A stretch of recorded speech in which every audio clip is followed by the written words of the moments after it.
Le lycée agricole de Cosne a mené, de 2015 à 2017, un travail collectif sur la question alimentaire avec succès. Afin d'exporter cette expérience vers les autres établissements publics bretons, le ministère de l'Agriculture finance le projet Tous acteurs de notre assiette, en associant les équipes pédagogiques, les élèves, la cantine, la ferme, la direction et tous les partenaires du territoire.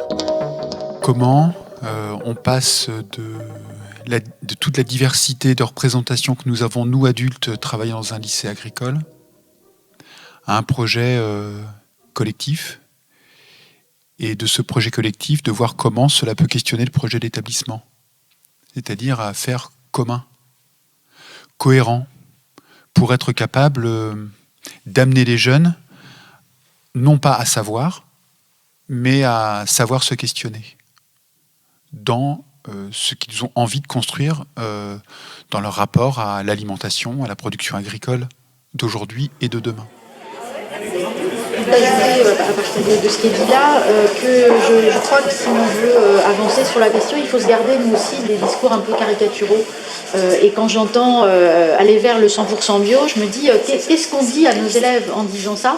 On leur dit que le conventionnel finalement c'est à mettre à la poubelle et qu'il n'y a que le bio de vrai. Il faut leur apprendre justement la complexité de la question, la complexité du fait alimentaire, la complexité de la production, ça j'en suis sûre, on leur apprend très très bien, la complexité de la consommation.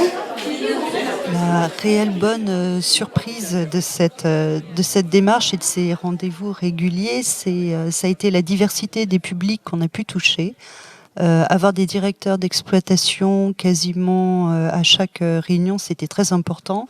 Des infirmières, secrétaires générales, cuisiniers et des enseignants, c'est vraiment quelque chose qui pour moi reste positif.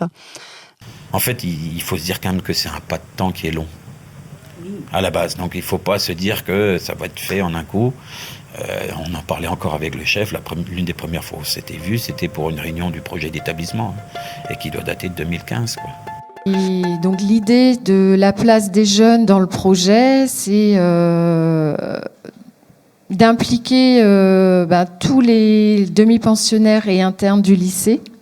Ça représente à peu près 590 élèves, de les impliquer au moment du repas du midi et du soir. Laisser les élèves proposer et pourquoi pas réaliser des repas à thème et régulièrement mener des enquêtes de satisfaction auprès des jeunes pour justement ne pas leur imposer, parce que ça ne marche pas. Dès qu'on impose quelque chose, ça ne marche pas, on s'en rend bien compte, mais plutôt que les propositions, les idées émanent d'eux et que ce ne soit pas nous, adultes, qui imposons nos choix. Ce qui est bien au lycée, c'est qu'on a une commission restauration et du coup on peut discuter avec l'établissement. Et si c'est un truc qui n'est pas faisable, ils nous le disent, pourquoi, les raisons, tout ça. Donc c'est vachement intéressant et on peut dire ce qu'on pense, nous les élèves, de la restauration et de tout ce qui se passe au CEL, quoi. Et il y a qui dans la commission? Il y a des gens des cuisines, deux délégués des cuisines, on est quelques élèves. Après, il y a l'administration, la vie scolaire aussi, oui. Cette expérience en fait de collectif breton autour des projets alimentaires montre qu'il y a déjà un premier pas qui a été franchi, puisqu'on a eu quasiment tous les établissements engagés pendant la durée du projet,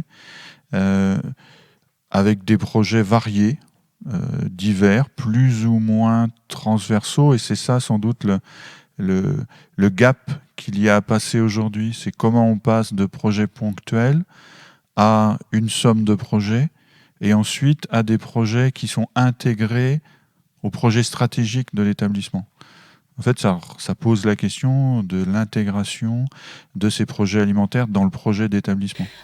Merci évidemment infiniment, mais ça je pense que nous le dirions tous, à Erwan, dont l'implication est évidemment fondamentale pour ce projet.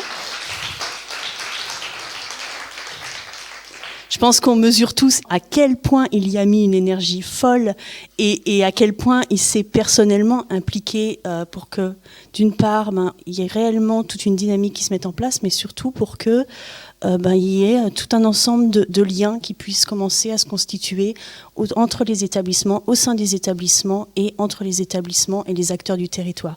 Et ça, c'est réellement quelque chose de rare et d'extrêmement précieux et qui ne retombera pas. Merci.